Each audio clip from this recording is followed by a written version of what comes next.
Good evening to everyone, and welcome again to an exciting evening of Share Your Story with wonderful women who have journeyed breast cancer.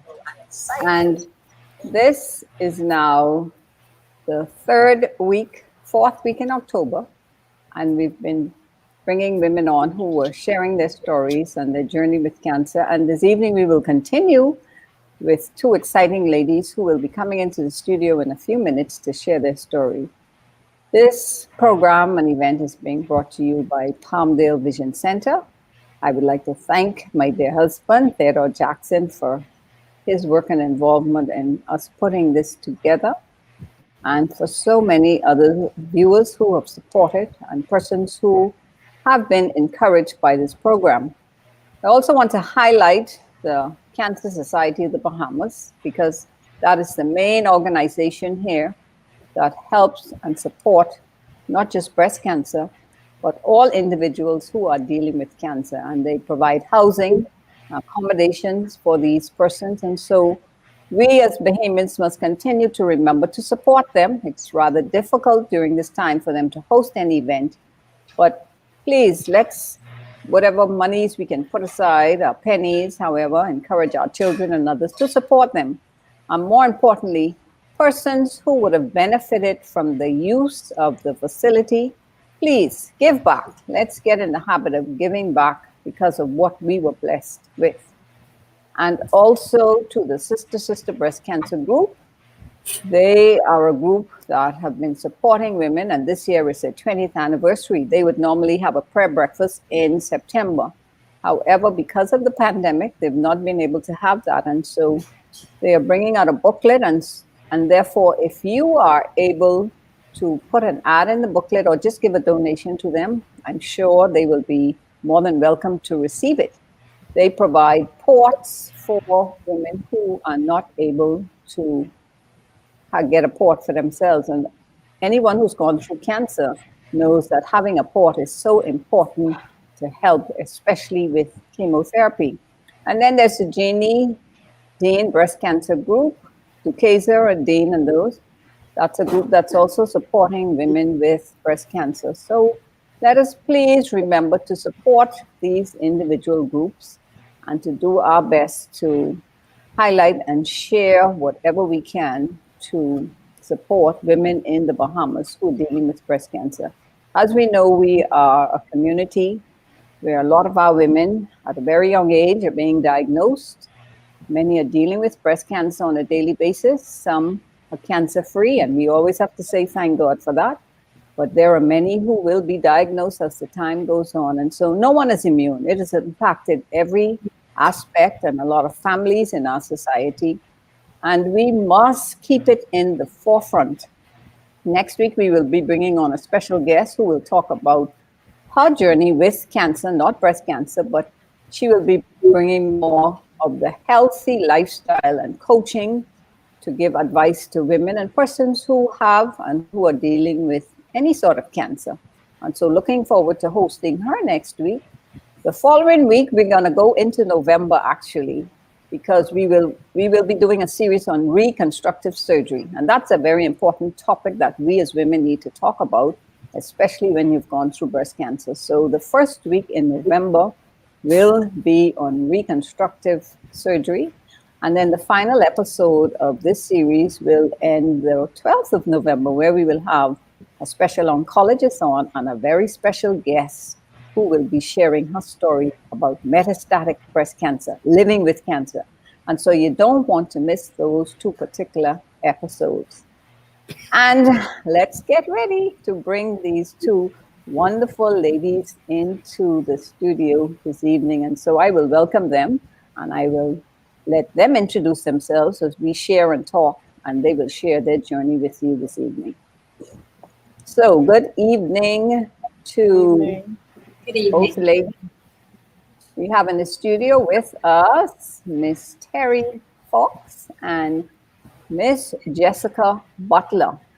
That's all I'm going to say. I'm going to start with Lady Terry Fox, and I want you to tell your listening audience who you are, where you're from, your background, and a little bit of history about yourself. So, welcome, Terry, and you may begin. Thank you, Dr. Jackson, for allowing me this privilege to share this evening.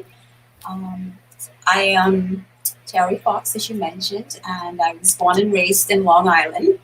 I moved here in 1985, so um, I'm presently employed at JBR Building Supplies. Prior to that, I worked in the field of dentistry and in the hotel industry. Um, I love people. I enjoy meeting people.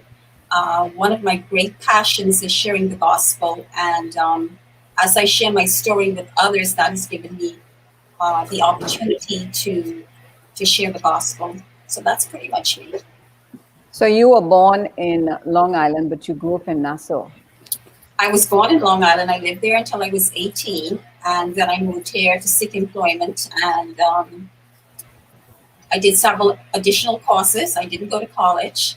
Um, yeah. So, as far as you know, you pretty much had a wonderful childhood, a healthy adult lifestyle, and I'm sure you took care of your body. You were exercising, eating right. Is that so? I I tried my best to do that. I've been pretty active as far as exercising. In the last 2010, I started working out consistently, and I've pretty much done that consistently since then. I have a sweet tooth. That is my weakness. But generally, I've tried to eat very healthy, and now because of this cancer diagnosis, I have changed my eating habits quite a bit. Okay. Cutting sugar, yeah, and Thank you, Terry, for that tad bit of information for now to our audience so you can get to know a little bit about who Terry Fox is. And I want to say welcome to Jessica Butler. I'm Right. meeting Jessica really for the second time officially, but Right. I've heard about her and I heard a story one evening myself while watching a show. And so, Jessica, I want you to tell the audience who you are, where you're from, and any bit of information you think it's important to let them know who you are. Okay. My name is Jessica Butler. Like you said, I reside in Freeport, Grand Bahama. I am a mother of two boys, a 21-year-old, his name is Joshua, and a 15-year-old, Jovio. I am employed as an executive assistant at Elnet Maritime Limited. I'm an avid sports fanatic. I play flag football. I've actually been an athlete my entire life. I Okay. played soccer for Grand Bahama in the Bahamas games. Um, I that's basically it. Okay. Well, Jessica, I'm going to continue with you. hmm I want you to tell us what was like life before cancer, being diagnosed. Life before cancer for me was hectic, was busy. Like I said, I'm into sports, so I coach flag football juniors and I play. I've been active with my kids. I've always been hands on with them. My son played basketball, my youngest plays soccer. So I've always been active, busy, Okay. busy, busy. As a woman, we tend to take care of everyone else. So that's basically how my life was prior to my cancer diagnosis. What about you, Terry? What was your life like prior to very busy. being I've diagnosed? always maintained a very busy schedule. I'm a doer, and apart from working every day, involved in church ministry, um, and that's been my lifestyle: church, home, work, and a little social life, but probably not as much as I should have. So, for both of you, you pretty much had busy, active lives going about doing your normal routine, taking care of family, church, work, whatever. Yeah. And then, boom, suddenly things changed. So, Jessica, tell us, how did you find out you had breast cancer? When were you Um, diagnosed and what was that all about for you? okay. I normally do my annual checkups. I do that every year. I was always disciplined in doing that. So in 2018, I would have gone in February to have my physical done. I did my pap smear, and my doctor, did the breast exam, and everything was fine. There was nothing. Now, I normally do my own self checks. So each month after my cycle, I would do my checks. Did Let me it? ask you something at that point. Any family history of breast None. cancer? No, No no, family, and no, no, okay. no family history of breast cancer. No. So I did my breast checks every month. Here comes August, and I'm checking, and boom, I feel something. So, I called my husband and I'm like, come and check this for me because I feel something. So he came, he checked, and he was like, okay, baby, I feel something. Now, because I didn't have a history, I didn't think anything of it at that time. I said I would just wait a few months to see if it would just disappear on its own. So, of course, I'm checking, and it's still there. Here comes October, that is breast cancer month. So I went in and I had a mammogram done. I did the mammogram, and the technician said, okay, I do see something that, it could just be fibrocystic breast, but because the mammogram picked up something, I'm going to refer you to have an ultrasound done. So we did the ultrasound in December, and the technician was like, okay, I'm concerned about this particular area. I'm going to need you to have an MRI. Now, in Grand Bahama, there was nowhere for me to have that done. So my sister lives in Florida. So my family and I, we spoke about it, and I opted to go to Florida to have it done. Went there the first week in January. They did the MRI. They told me to come in the very next morning to do a breast biopsy, which was January 11th. On the 12th of January, I got a call from the doctor confirming that it was a malignant tumor. What concerned them was the images that I would have sent from, I did the mammogram in October to the MRI that they did in January. They saw a significant increase in size. So, they wanted me to start treatments and everything right away. Life changed suddenly. Suddenly, Suddenly. suddenly. Terry, how did you find out and when were you diagnosed? I discovered the lump myself in October of last year doing my own breast examination. And because of my history with fibrocystic breast disease, I just thought it's like it's just another lump. But several days Let me later, let me let me ask something right there, and it involves both of you. Isn't that so interesting that we all tend to use the same word, fibrocystic breast tissue? Yes, Isn't yes, that so common that we yes. hear time and time again? Oh, it's fibrocystic breast tissues, Right. but it could be something more. Continue, Terry. so several days later, I felt compelled to seek medical advice, and I did. And my doctor ordered an ultrasound, and after that, I decided to go to a surgical oncologist for a second opinion. And he agreed that I should have a biopsy. So I proceeded with the biopsy. And it was about 3 weeks later, I received the results and I was diagnosed with stage 1 breast cancer. How long ago was that, Terry?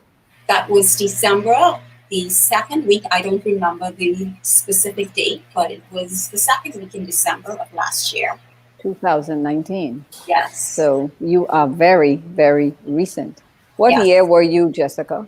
I was diagnosed in January of 2019. Wow. Okay. So both of you were diagnosed pretty much at the beginning, one at the beginning and Yes. one at the end. Now, what was the course of treatment for you, Terry? After you were diagnosed, what did they tell you you needed to do? Well, I opted, they had advised that I just take the lump out. But I had determined years ago, if ever I faced a cancer diagnosis, I would remove both breasts. And so, without any hesitation, the same day I was diagnosed, I did that. And it was December 31 that I went and had 8 hours of surgery. I did a double mastectomy as well as reconstruction surgery. Terry, you brought in a good point right there. You were diagnosed with stage 1, but Yes. you opted to do a bilateral mastectomy. Yes. Now, you find a lot of women, that is a serious decision that they have to consider along with their loved ones, possibly, and even the doctor. And in a lot of cases, it all depends on your age, the type of breast cancer, and so many other factors involved. But to make a drastic move like that, it is something a woman definitely has to be comfortable with. Now, we find here in the Bahamas, some women advise to just take one off, and some just remove one, and then they're living with the other, and they find out later on that now cancer is in that breast. So that is the one thing women have to keep in their forefront as they are making this decision. Should I keep both breasts, or should I get rid of the one that has the cancer? And that is a major decision for women to have to make, because we know of a lot of women who are dealing with it today, and down the road something else shows up. But so Terry, hats off to you, because you hear a few women who at stage 1 would make that sort of decision. Jessica, what about you? After you were diagnosed, what happened after that? Basically the same as Terry now, but initially for me, because the tumor was growing so rapidly, it was aggressive, they wanted to do the chemo first. So I did chemo first. I did 6 rounds of chemo. And then I actually did a double mastectomy as well. I was stage 2. And after I was diagnosed and I came back home, I spoke with my husband, and I'm like, I'm just gonna get rid of both of them. And basically for the same reasons that you would have just mentioned. They had told me that I only needed a lumpectomy as well, but I opted for the double mastectomy also. Now, for both of you, was it a difficult decision to have the mastectomy done? Not at all. Not at all. Because I have met women who in the past have cannot talk. Women in the past who have not made that decision. They decided, no, I want to keep my breasts because these are mine. I don't want to get rid of them, and they want to have treatment even with the breasts that may have the cancer. So that is definitely an individual decision. Yes. And after you've consulted with your doctors and they've given you advice, a woman has to decide, hey, am I going to get rid of them? And I have to ask this question. Do you feel less feminine now that you've had them both removed? Terry? Not at all. And I think having the breast reconstruction made a big difference. If I probably opted not to, initially, the day that I was diagnosed, I didn't really care about that. I just wanted the cancer out of my body. Right. But after talking to the doctor, and my sister was with me, in fact, I went that same day and made the decision to have that done. So I think that made a significant difference. Okay. What about you, Jessica? Same. I had no issues with doing it. And as Terry said, I'm actually in the process now of reconstruction. I'm going to do a fat transfer, so I'm going to have a small stomach, so and some breasts. I know, but okay. Okay. We're going to talk about that in 2 weeks, so that show. Right. I'll be told that. Be very interesting. I will be sharing my journey along with 2 other women. Okay. Right. Now, Terry, you had the bilateral mastectomy, and then what process of treatment you went through after that? 2 months, about 2 months after surgery, I began chemotherapy. I had 6 rounds of chemotherapy. And then after that, I In fact, I've just recently, last week Thursday, completed 5 weeks of radiation treatment. Okay. Hats Yes. off to you. So, yes. How are you feeling now? I'm feeling great. Actually, 6 weeks after I completed my chemo, I regained my energy and strength. I was able to resume my daily activities. Um, but during chemo was, just hearing the word chemo, I cringe. It was a rough ride. I was extremely sick for, I would say, 90% of the time, to the point where I had to move in with my sister and her family. And they have been a huge support. They had to practically do everything for me.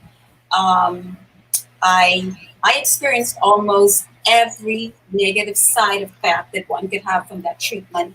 So after those 6 weeks, I think I've learned no longer to take for granted all the simple blessings that we do, health and strength and being able to eat and all those other things.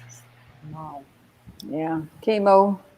I was telling somebody today, chemotherapy is not easy, but you should not take advice from persons who have not gone through it. Because a lot of people only hear stories or they see and know of persons who may have gone through it, and then they give advice saying, no, don't do it because it's going to do this and it's going to do that. But no, you should get advice from persons who have walked the journey and from your doctors, whoever you're dealing with. So it's not easy, but hey, Terry, you look great. You Thank really you. look great for someone who's just completed your treatment. And it's interesting that you were stage 1 and Jessica was stage 2. Now, Jessica, how was chemotherapy for you? Honestly, I didn't have the nausea. I didn't have the vomiting. I had the loss of taste. Like everything tasted like metal. I had bone pains from the Neulasta, which is the shot that you would take the day Right. after chemo. So I had bone pains from that, and I had no energy.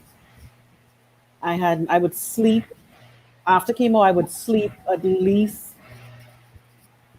13, 14, 15 hours. So that those were the side effects for me. Of course, the hair loss and like I had black nails, but in terms of the nausea and everything, I didn't experience that. Now, ladies, what about memory loss? Oh Because Jesus. Oh, that's a real thing. Let Let's me talk tell about that you, a that bit. is What about real, memory real. loss? Chemo brain, that is real, real. yes. What was That that is like? What was that real. like? What is it like? Because Yes. I still have it.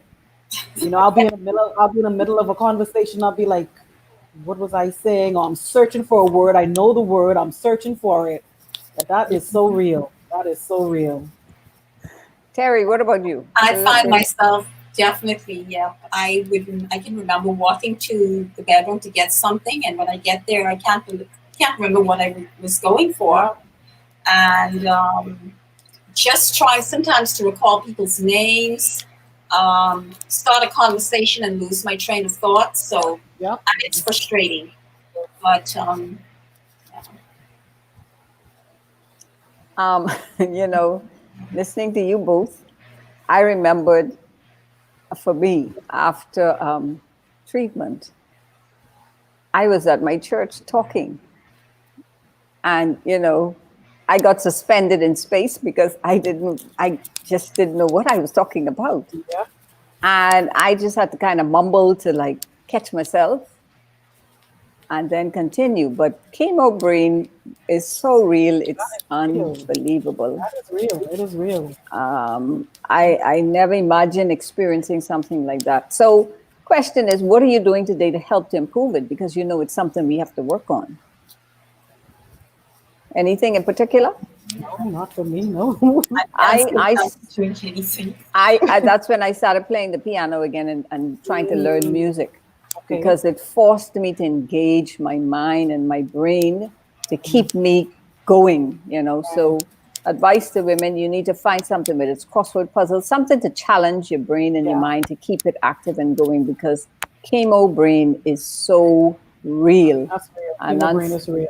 unfortunately, as you move into menopause, and depending what medications you're on after treatment, Hmm. it impacts you even more. So To women out there, it's a real thing. I just read up on a research, and they were saying that's one of the main side effects that women experience, where they're not focused. They can't seem to stay engaged very long, and it becomes frustrating. So find something that you like to do to keep your mind engaged and occupied. People would tend to always ask me, you seem to be so busy, but they don't understand. I have to keep my brain engaged, active, and going.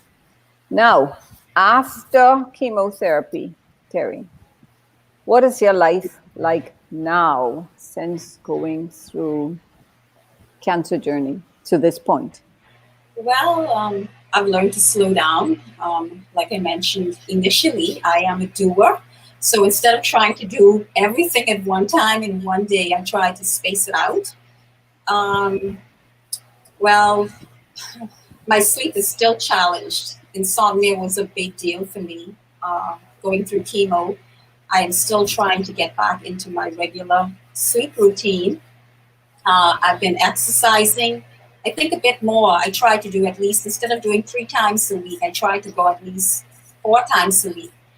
Uh, I've come off red meat, chicken, and sugar. I've cut significantly. And I just try, I haven't worked since March.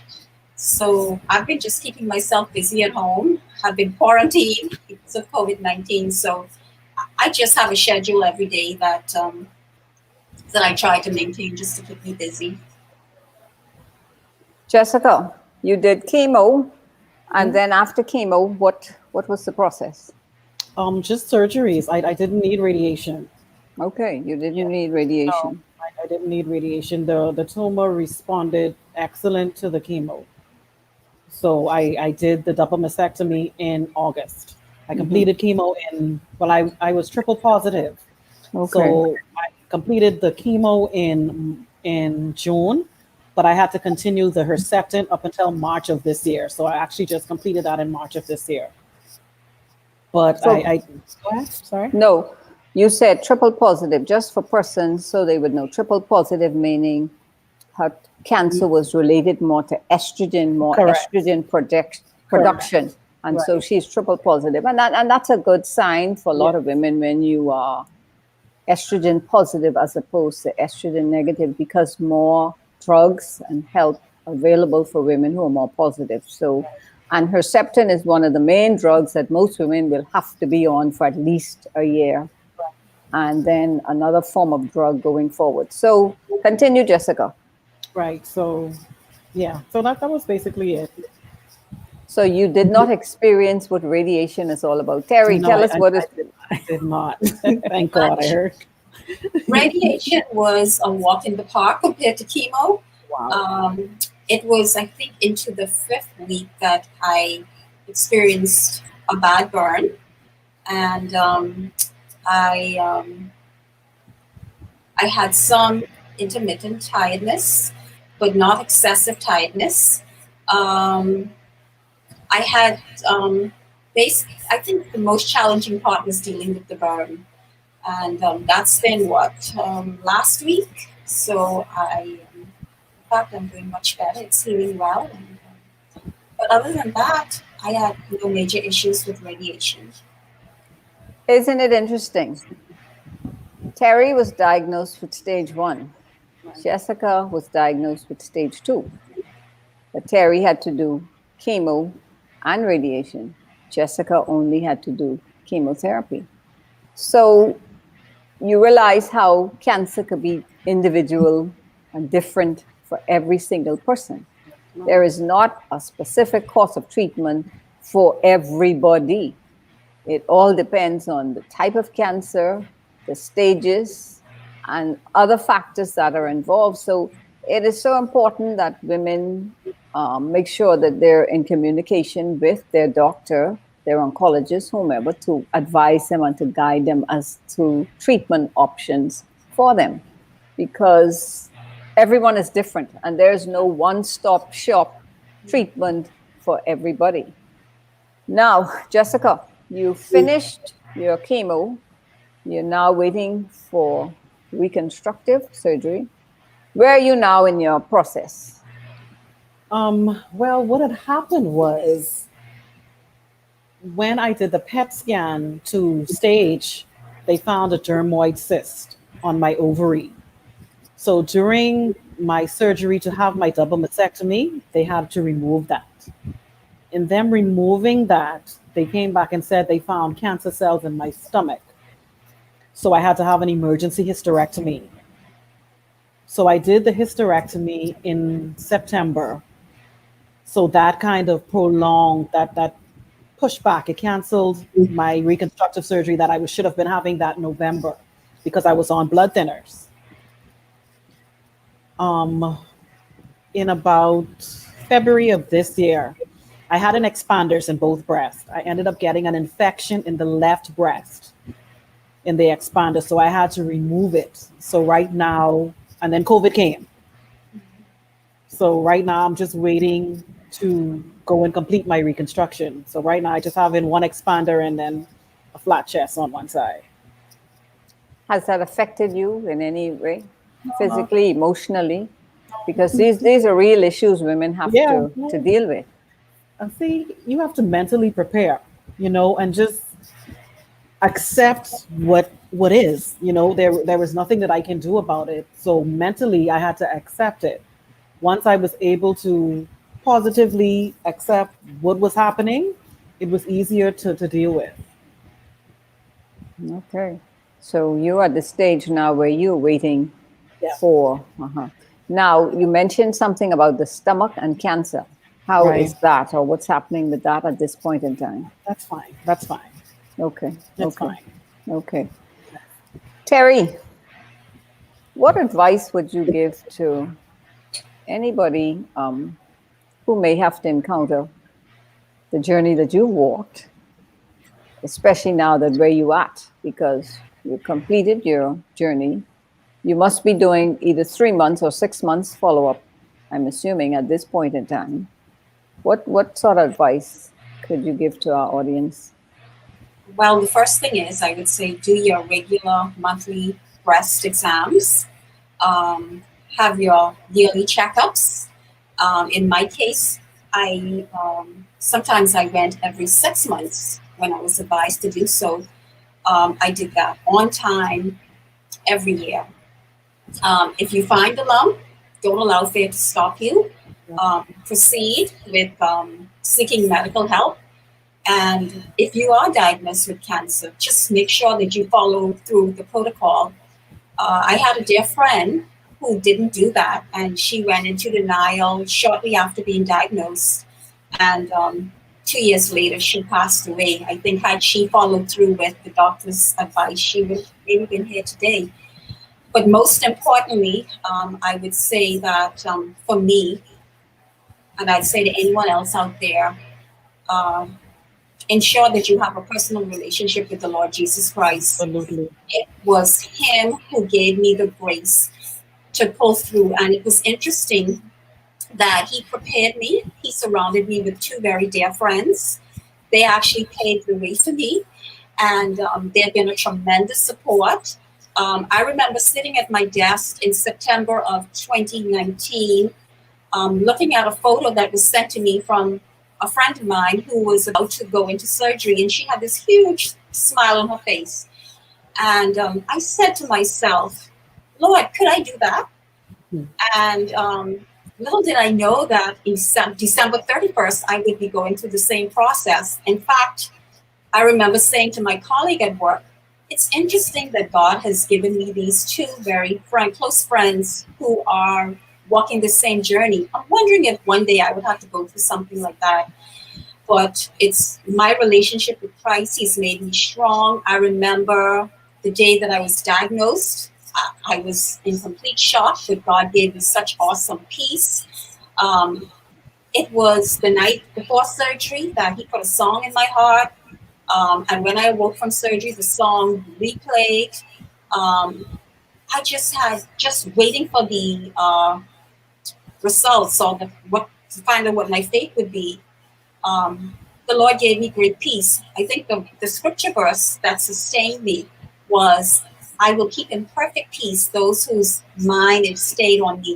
So every time my mind would wander or someone would say something negative, I resorted to that scripture. I said, okay, Lord, my job is to keep my mind stayed on you, and your job is to keep my mind in perfect peace. And for me, that has been key. That's paramount. Not just having a head knowledge of God, but having a personal relationship with Him. Um, I'm just amazed at the strength and the courage He's given me, and because of this journey, He's opened up doors that I haven't never imagined. Um, and I purposed in my heart many years ago, if ever I had to go through something like this, I didn't want to moan or complain, but I wanted to be a witness for Christ, and He's helped me to do that. And I'm just looking forward to how He will continue to use this journey to bring Him much glory. Amen, amen, and amen. Amen. Jessica, let's talk a little bit about Grand Bahama. Okay. What is it like for women over there who are being diagnosed with breast cancer? Because you said you couldn't get certain procedures done. Tell us a bit about the system in Grand Bahama. Well, I know normally because I did everything in the US, I'm not 100%, but I know that the people that I have spoken to, normally everyone travels to Nassau, for chemotherapy, everyone is either between Nassau and somewhere in Florida. The provisions in Grand Bahama for women with breast cancer are very minimum. So it is a struggle. It's a struggle. And that's a part of what my foundation is about as well. We aim to assist ladies with traveling into Nassau, getting their ports, getting treatment, whatever it is that we can help, because everyone on my committee has walked the journey. They have been in the journey, so they understand what it is. And in Grand Bahama, like, we're just actually even trying to figure out why the numbers are so high in Grand Bahama. And the people being diagnosed are younger and younger and younger. You have people in their 20s, 30s, 40s, Wow. being diagnosed. So something that, we have to figure out what's going on. Okay, tell us the name of your foundation and what it is all about. Let us know AIM that. is In the Pink, No One Fights Alone. And basically it is what I just mentioned. When was During it started? Give us Actually, a history. we just came about at the end of August, beginning of September. We're very, very new, very new. It was a vision given to me by God, because during my journey, I've had a lot of ladies, younger ladies, reaching out to me, recently being diagnosed, asking my advice, and even as simple as when with the mastectomies, why did you do it this way, So I would let them know why I did it. And, even though we have other organizations around, there are people more in my age group that feel comfortable dealing with people of their same age. So right now, what we're doing is, for the month of October, we've already sent 7 women to have mammograms done. We had a sponsor came in today, and they showed up big time, and they paid for an additional 10 mammograms. So in addition to that, we're also sending 2 women to have their treatments done. We're raising funds. Every Saturday, we're out to Sawyer's Fresh Market, and we're selling trinkets and T-shirts. So we're raising funds to assist those women financially. We also seek to educate. So we've been doing forums, we've been doing public speaking, and just educating people about cancer. We're fairly new. We're just getting our feet wet. So. And the thing about any sort of illness, finances can and could and will be a problem depending on the type of illness you are dealing with. And we know with cancer, all the tests involved, chemotherapy is not cheap. If you have to do radiation, if you have to do surgeries, And when you even think of having reconstructive procedure, that really is only for a few, because I'm not sure if a lot of the insurance companies cover it here if you have insurance. And then for the women who don't have insurance, The options they're are limited. very much so. So these are all real issues and concerns that women have to consider, think about. And a lot of times, a lot of women don't have any insurance. I'm finding also that a lot of women don't even consider or think about these things until they're diagnosed and they have nowhere to turn or nowhere to go. Now, fortunately, in Nassau, as Dr. Francis said, they are now, or they have provided all means for women to be able to get treatment here in Nassau.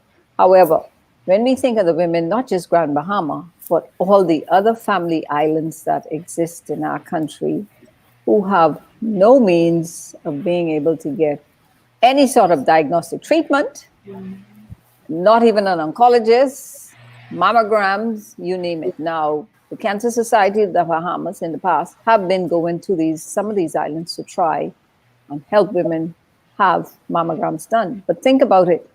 We have so many islands, so many women, and treatment for a lot of these women are not available, and even men too. We talk about breast cancer for women, but it includes men, and a lot of times men just tend to stay back and not even be proactive about it. But a lot of our women, and we're going to bring Dr. Curling on the last session, and he's going to talk about how it's baffling to him how women are showing up in his office with stage 4 disease, their breasts almost rotted off completely. And he's trying to find out why have these women waited so long to seek help. But we have to get the word out to our sisters in the rest of the islands. Ladies, you must be doing self-examinations. You must be listening to your bodies, and you must be proactive if it is something. Please, if you find the monies to do other things with your life, you must find the money to try and at least come into Nassau and get help. And at this point in time, with us being in the pandemic, with minimal help being provided from PHA, can you imagine a lot of the women who cannot get the help at this point in time? And so for us in particular, who are on the show this evening, we're blessed in that we've been able to go through it to this point, and we are where we are. So we have to encourage our women in the Bahamas to listen. You have to fight. We must fight. Jessica, what sort of information would you give to your sisters in Freeport and to others listening on this platform this evening? Because remember, you're going worldwide, so people are listening to you everywhere. Well, I agree with what you're saying in terms of early detection. Self checks, it's important. It is important. I think that's what saved my life. I'm not other than the man up above. Self checks, me doing my self checks every month saved my life because I found a lot myself. Had I waited, not been doing my checks and waited until the following year to go and have my annual, who knows what could have happened. So you have to ensure that you're doing these checks. I need to ask both of you, Terry, what was your fear factor like? Did you have one? I did. One of my greatest fears was going through chemo. I had a sister-in-law who went through cancer treatment, and I knew exactly what she went through. Losing my hair was huge. I should say that my doctor didn't think I would. I would just have, I would have some hair thinning, but after the first treatment, 2 weeks into the first treatment, I put my hand in my head and my hair just started falling out. But going through chemo and the side effects and losing my hair, that was my greatest fear. How did you overcome it, or did you? I accepted it. I think when I became so sick, with chemo, it didn't really matter anymore.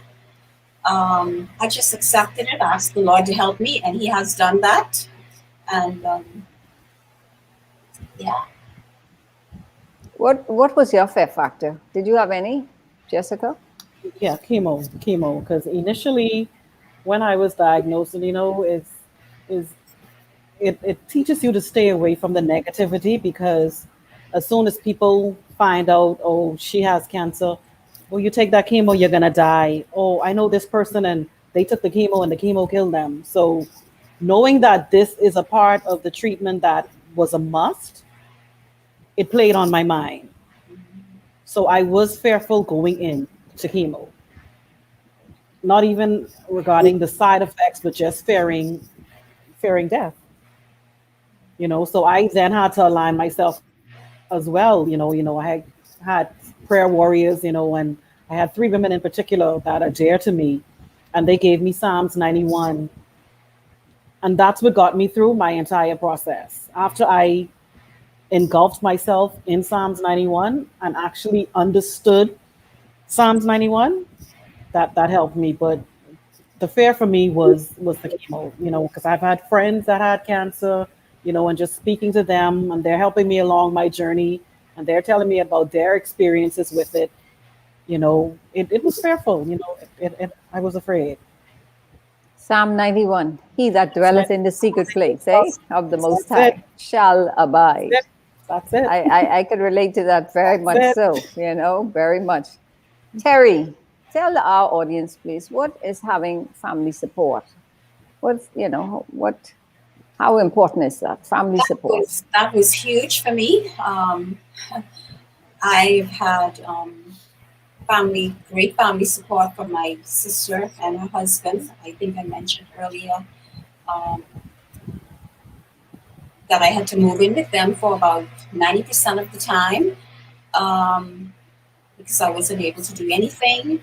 The support of my mom and my other siblings was great as well, and that helped to make the journey a whole lot easier.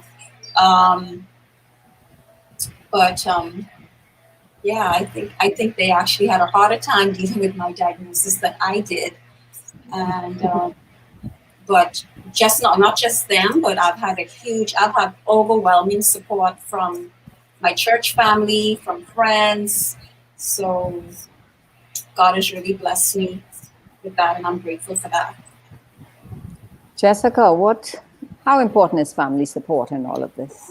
Terry is basically mirroring me because my sister lives in Fort Lauderdale, and I stayed with my sister from January of 2019 until May of this year. So God is just so strategic in what He does. Providence, He Yes, puts people in place for such a absolutely, time as this. absolutely. My sister was my rock. She is a dealer at the casino. She would get off at 4 a.m.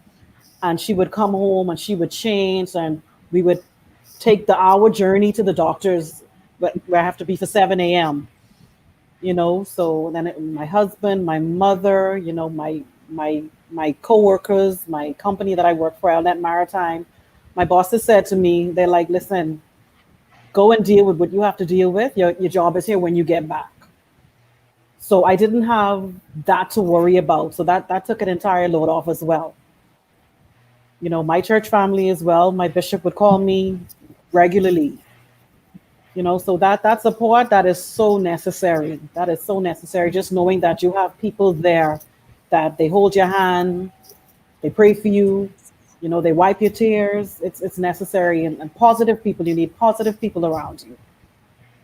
So for women who choose to keep this a secret and not let others know, Terry, what advice would you give? And I'm going to ask you the same question, Jessica. I mean, we all know illness is a personal thing, but you have some persons who choose not to share it. They choose to just go through the process without saying anything about it. What sort of advice would you give in that case?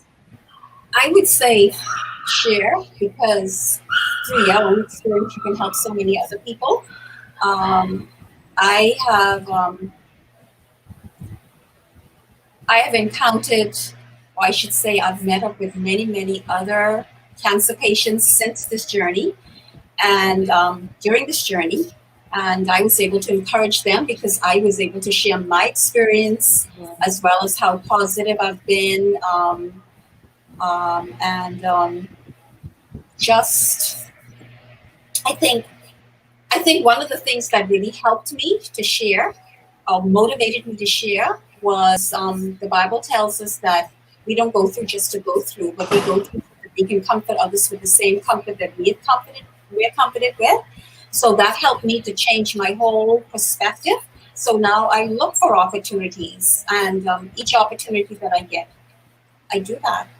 So if you hold back, you can be um, preventing someone from being encouraged, being ministered to.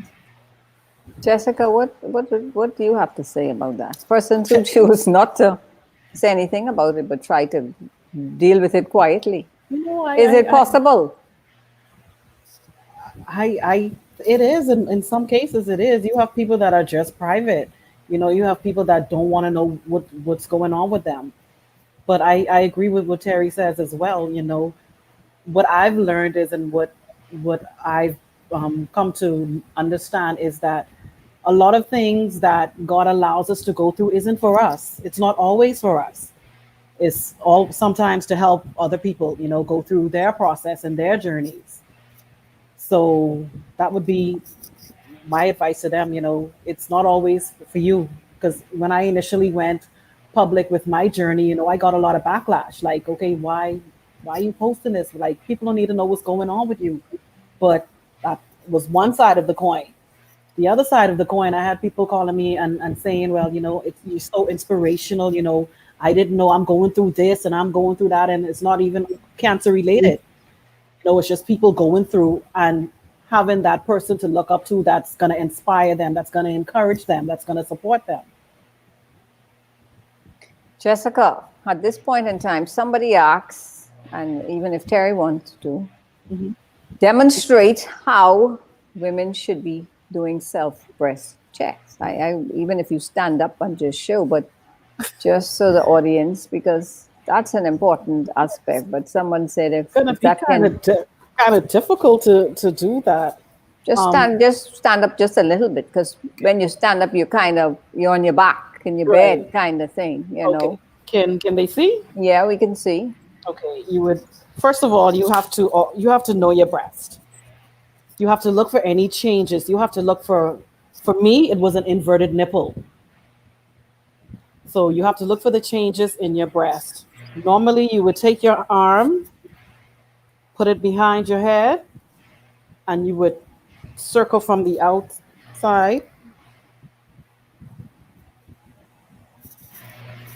And you would just feel for the lumps. You would squeeze your nipple to see if any fluids or anything is coming out of it. Just feel for any changes. When I initially found mine at the 9 o'clock area. Right in here is where the lump was when I found it, and it was very defined. Thank you. Yes, as you said, for women, first of all, you need to know your breast structure. Yes. You need to be looking at your breasts on a regular basis to see if there are any changes. Okay, discoloration, Dimpling. anything. Yes, anything. As you said, with the nipples, you need to be checking them to see if there is any discharge, anything coming from those. And yes, you have to go around your breast tissue and just examine and feel and check for any irregularity, anything may seem produced. Or you just need to get in touch with your body. You will know. Now, of course, the best time to do it is after your menstruation, of course, because before that, your body is going through changes. But after that, you need to. And as we talked about earlier, fibrocystic breast tissue is a major component for Black women and Black Bahamian women. So a lot of times your tissue can feel different, hardened, and so on and so forth, but you need to be in tune with it. And remember now, in a lot of cases, you may not find a lump. Because in my case, I did not have a lump, you know. Mine just was growing internally, and that is related to the type breast cancer that I had. Ductal carcinoma is more common. 80% of women show that, and so they would tend to feel something more. So I had lobular, and that's inside. When you think of a grape, you know, you have the grapes coming off and off the ducts. The duct is more common, but in the lobules, you don't really feel anything. So it's so important to just listen to your bodies, pay attention, do not take anything for granted. And yes, of course, you should be doing your mammograms. And for some women too, they may have to request and ask for an ultrasound, because some persons are doing mammograms on a consistent basis only to find out that, hey, they have breast cancer. So these are things you need to be discussing regularly with your doctors on a consistent basis. And any changes or whatever, go in. Stop trying to self-diagnose. And a lot of times for us, we're busy. We're doing a lot of things, as you both said, looking after everybody else but yourself, neglecting yourself. And then before you know it, changes are happening and occurring. Now, Jessica, as we begin to wrap up the show this evening, I want you to tell us, in terms of your organization, what you want to see happen, how persons could become involved, and that sort of thing. So you have the platform for that. Yeah, we just want to help as many women as possible. You know, he who feels it knows it. I was fortunate enough in my finances, in just support and education, to have the right circle around me. That helps. We just want to help as many women as we can financially. We want to help you spiritually. We want to help you emotionally. However we can assist is what we tend to do. Right now, we're in the process of, you know, doing some research and trying to get a license and just trying to do everything by the book to be organized properly. And you know, this year in particular, you didn't see much activity for breast cancer because of the pandemic. Right. But the one thing that I was always my concern in the past, when it's October and breast cancer month, everybody uses that platform to generate funds. Yeah. And a lot of the funds are not going to where it should go. Right. They know breast cancer is a big thing in the Bahamas and worldwide. Yeah. And so you have persons using the platform to raise money. I want to say to our people, let's support the legitimate organizations who are using 100% of the funds to support people with cancer. A lot of people attach themselves to the name and say they're giving a donation, and you know they're only giving pennies toward a cancer group, and whatever happens with the money, we don't know. And it's also important too that organizations be audited, and they should be accountable. If you're receiving funds from individuals and groups, you need to show and demonstrate where the money is going and how it is being used. And so for me, that's a big problem in our country today. Yeah. And we have to do something about it.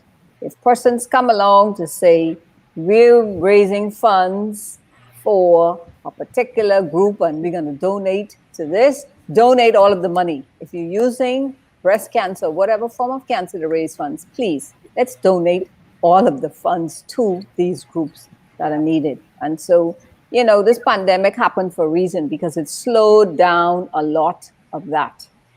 We would have seen more of that going on, where people are attaching themselves to these organizations, raising funds and giving a little token to say we're contributing. So if you're going to be involved, let's use the money, because we need so much research to happen in our country. A lot of women are being diagnosed. A lot of monies are needed to help a lot of these people. And then individuals, as I said initially, when you get help, please support others who are in the journey. And in particular, the Cancer Society of the Bahamas. That has been one legitimate organization that has been helping for many years in this country.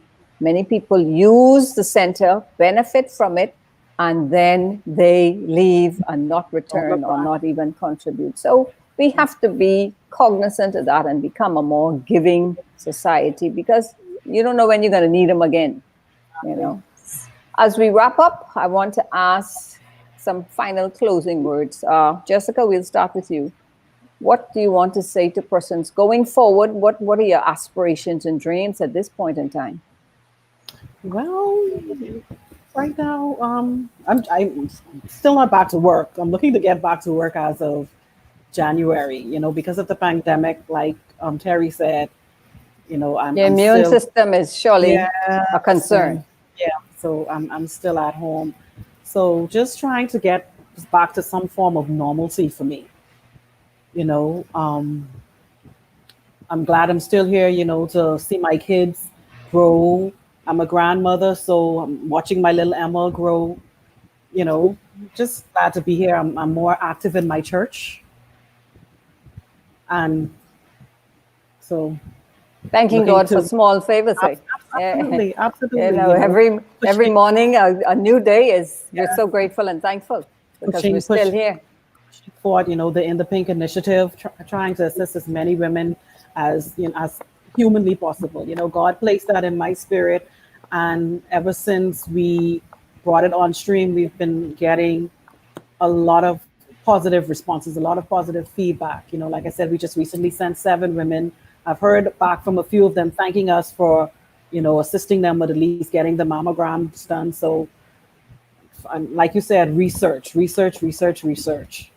know, just getting not only in October but moving forward, throughout the year with assisting with breast cancer. Yeah, and in terms of research, our guest next week is going to talk a little about that because she has been involved in a lot of initiatives with the Cancer Society. So you don't want to miss next week. And of course, her platform is going to talk about health, healthy lifestyle and living. So it's going to be a wonderful time next week with her giving that information. Terry, for you, what are your goals and aspirations going forward? And, what advice would you give to those who are Well, listening? well, getting back to work for sure. This is the longest I've ever been free Both of from you can't this. seem to want to get to work, eh? Yep, I love keeping busy. I have had it's been hard adjusting to just being home and being quarantined. And then just resuming, hoping to be able to get back to go to church soon once this COVID settles, and becoming active in ministry again. Um, but I am very passionate about helping other cancer patients. Um, I've said to people over and over again, I know this experience won't be wasted. Um, the Lord, in fact, has already brought several people in my life who I've been able to encourage. And I am praying about, and I'm not sure where this will lead, but for the meantime, as He put people into my path, I just take time talking to them, encouraging them. It's amazing that I met someone in Jamaica via another friend, and we have developed a pretty good friendship. I've been able to pray with her, share with her. I think one of the things that we had in common is that right after I was diagnosed, my dad passed away, and I had to deal with that. And then she as well, just before starting her chemo, her husband passed away. So I can relate to a certain extent. So I just wait to see how God will lead me. I've had this is my second opportunity, and I've been given a third opportunity to share my story. So whenever the opportunity presents, I would do that. Um, for all of us on this platform, it's amazing how, as you both said, when you're affected by an illness, it doesn't happen. It happens to you, but it happens For someone because you're else. going to be used to comfort somebody else in the journey. And so, for all of us, we never thought going through the process of cancer would open a platform for us individually and collectively. And so you can always come alongside somebody, you can always share. Jessica started her foundation. Who knows what Terry's going to start later on down the road? So it does provide an opportunity for women to go to the next level, believe it or not. Nobody likes going through that process. But the long term, the journey, it takes you to another level in life. And you have some more women who you can share with and who will listen to you now because you have experience. If we hadn't gone through it, we certainly could not have sit here this evening on this platform to be able to tell others this is what it is and this is how we dealt with it. Right. So I want to say thank you to both of you ladies. Jessica in Freeport, continue that fight down there because it's needed for so many of the women in Grand Bahama who are being diagnosed on a regular basis. For Terry, who part of her is in Long Island, so she is trying to be helpful down there as best she can, and even here in Nassau. And to the rest of the ladies who've been on in particular thus far, we want to say thank you for sharing your story and your journey on this platform this evening during Breast Cancer Month. And as Dr.